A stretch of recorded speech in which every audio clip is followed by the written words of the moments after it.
میرے نبی کریم علیہ السلام فرماتے ہیں جو بندہ توبہ کرنے والا تھا، اللہ کی بارگاہ میں آنے والا تھا، بار بار توبہ کرتا تھا، احساس رہتا تھا اسے، پھر بھی غلطیاں ہو گئی، قیامت کے دن رب کریم اپنے فضل کی چادر اس پہ ڈالے گا اور رب کریم اس سے پوچھے گا یہ گناہ کیا تھا یا اللہ بھول گیا تھا، یہ گناہ کیا اللہ مجھ سے غلطی ہو گئی، یہاں بھی کیا تھا یا اللہ غلطی ہو گئی۔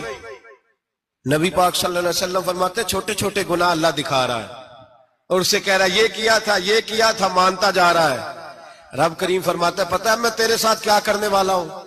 ٹانگیں کانپ گئی، یا اللہ پتہ نہیں۔ فرمایا میں تجھے ان گناہوں کے بدلے نیکیاں دینے لگا ہوں۔ نبی پاک فرماتا ہے فٹافٹ ہی بول پڑا، کہنے لگا یا اللہ میں نے تو بڑے بڑے گناہ بھی کیے، اگر تو نے گناہوں کے بدلے نیکیاں دینی ہیں تو میرے تو بڑے بڑے پاپ بھی ہیں، وہ دوسرے کدھر ہیں؟ میرے حبیب کریم علیہ الصلوۃ والسلام فرماتے ہیں رب مسکرائے گا جو رب کی شان کے لائق ہے۔